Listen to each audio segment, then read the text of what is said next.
Our Second Baptist family is Houston strong, and it's our desire and goal to help heal and to help rebuild our city. So thank you so much for volunteering and coming out to help rebuild these houses. When you go into a home or apartment, the first thing you need to do is introduce yourself. I would say, hi, I'm Ben Young, I'm from Second Baptist Church, and we're here to help you out today. And then ask them, would it be okay before we start if we can say a short, simple prayer for you guys? Right now, one of the members of our church, Donnie Boutwell, is going to show you the ins and outs of the logistics of how you can help these folks out. All right, today we're going to talk about how to properly demolish a house. I'm just going to go through all these tools and tell you the process that we use in order to get all of the muck and the junk out of there. One of the things that's important about the process is that we want to make sure that the way that you do the demo doesn't end up costing the homeowner more money. If you do this properly, then a contractor will come in and the site will be cleared properly and everything cut right and just ready for somebody to come in and put it back together. So I want to tell you first that there's 3 rules of demolition. You want to deal with the junk one time. If you're taking drywall off of the wall and you know that it's going to the pile out in the street, in the front of the house, hand it to somebody, take it all the way to the street. If you're the one running around with a pry bar, pulling nails out of the studs everywhere, then stick with that job if you can. Find a job and stick with the job. So the third rule of construction is that if you have somebody on your team that is a contractor, that is a skilled laborer, that understands about it, what you need to do is you need to do your best to be the leader if you're the guy that understands how to do this. Resist the temptation to do all the work yourself. Do everything you can to be a teacher and a leader through that process. If you have power in the house, then what we'd like for you to do is to go to the breaker box and turn off the outlets to the downstairs. So this is going to be our 12-step process of how to get all the muck and all the junk out of the house, and we'll try to go through it as quickly as we can, okay? Step number 1 is get everything out of the house. Drywall is powder when you cut it. Just keep that in mind. So you cut into it at all, and everything else is going to get the powder on it. So what we want you to do is to protect the homeowner's belongings first. Tape off the areas of the house that are not going to be have any construction in them, so that you can protect all of that other stuff. Okay, the next step is the flooring. What you got to get up is like laminate flooring, carpet. When you're pulling up carpet, you also have to get the tack strips up and out too, because they're going to lose their integrity. And I find too that it's a really great solution to have a pry bar and a hammer in your hand, so that you can either get into it this way or you can get into it that way to pry it up. Now, if you have a house that's like in the Heights with pier and beam or something like that, and you've got hardwood floors, real hardwood floors, then let's have a professional look at it and tell you if it needs to be removed or not, because maybe not. Maybe it'll dry out and it'll be just fine. Step 3 is what we want to do is figure out exactly where you need to cut that drywall in the house. You really want 24 inches taken up if you're taking anything up, because the drywall guys that come in, they work really hard and fast. It's quick for them to just snap a board in half and put 24 inches up at the bottom. You know, you want to get about 10 inches above the place where it got wet. If you've got a foot of water, you need to cut 24 inches. You may do 48 inches too, that's fine. Measure from the slab up to the wall, mark with a pencil on the drywall where 24 inches is on one side of the room, go to the other side of the room, mark 24 inches, and then what we want you to do is to use a chalk line to snap a line at 24 inches all the way across.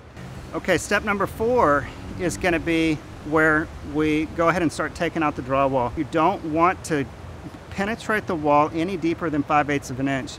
You've got hot Romex power in there, you've got low voltage wiring, you've got plumbing, all kinds of stuff is in that wall. You have no idea what's there. So do not penetrate the wall more than 5/8 of an inch.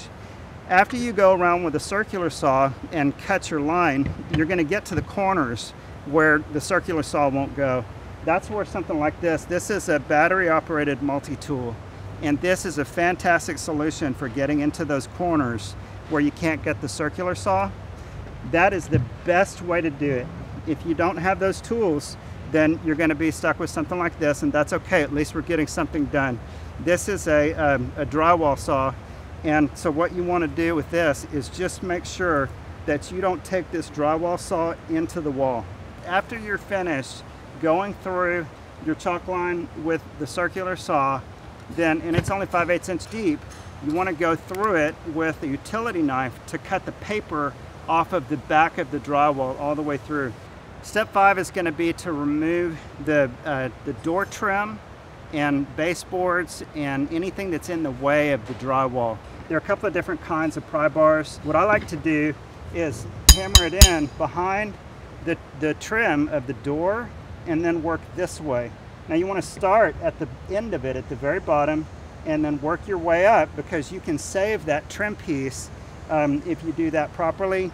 If it's really cheap trim, it's fine to throw that away too. If it's got water damage on it, then pitch it anyway. Okay, this is step 6, and this is on removing the drywall. Now, this is a great solution for that, to get into it if it's a fresh piece and you don't have any way to get a hand in it. You could just knock a hole, reach in and try to pull it free. But what your goal is to remove the drywall in large chunks every time that you can. It's a lot less effort. The bigger the chunks are for demolition and debris removal and all that stuff, you can get it out in large chunks, then do it. Step number 7, if you haven't already gotten into this process, is to get all of the baseboards free everywhere. Again, when we were trying to do this already and the drywall was wet and mushy, it was really hard to have something to pry against. So we found that pulling the drywall out first was better. Then pull the baseboard out after that, because then you can pry up against the studs that are on the wall and you've got some leverage there. Step number 8 is going to be to remove the screws and nails that are in the studs. It's not safe to have them there, and it makes it less expensive when the contractor comes in to bid the job to put the stuff back in. Step number 9 is to deal with the insulation. Now, if I would just go to where it's wet, maybe an inch or 2, 3 inches above where it's wet, and you for sure don't want to rip it out behind the drywall that's existing, that's still intact above there. Do not remove that. There's no reason to, and if somebody's trying to put insulation back and shoving it up in there, who knows if they're going to get it done evenly. Take that insulation and roll it up and then shove it down into the trash bag. Step number 10 is something that may have already started at the beginning, but it's to sweep out all of the debris in the house. Step number 11 is to deal with mold. Please do not spray bleach without having gloves on like this.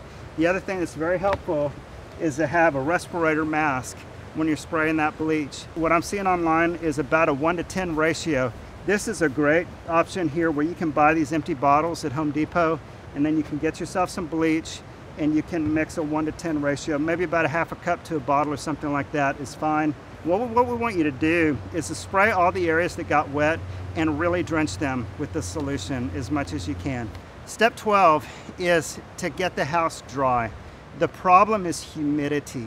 So if you can get yourself a dehumidifier and set it up in the room and get all of that moisture out of the air, it's going to help. And I would say too, if you can get the air conditioning running again, then that would be brilliant. That's the whole process. Good luck out there, and please be safe.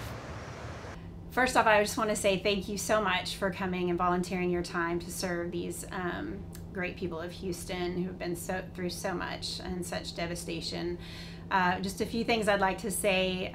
Before you go out, you will receive a packet that will have first aid supplies in there should you need them. I'm also asking that you will download the American Red Cross app to your cell phone so that you have access to basic first aid questions should the need arise. Also, whoever has not received a tetanus booster within the last 5 years, it is highly recommended that you go and get that done as soon as possible. Again, thank you so much for serving, and y'all be safe out there. After you finish the project and you're leaving the home, again, tell them thank you for allowing us to come into your house today and give you some help. And if it's appropriate and they want to pray again, you can. But if not, just thank them for the opportunity you guys had to enter their home and to serve them. Again, you know the logistics, you know what to do in the work. Remember to talk to these folks, to listen to them, and to be a minister, not just physically, but also spiritually in this situation. We have a great church family, we have a great city, and together we will rebuild. our city. We are Houston Strong.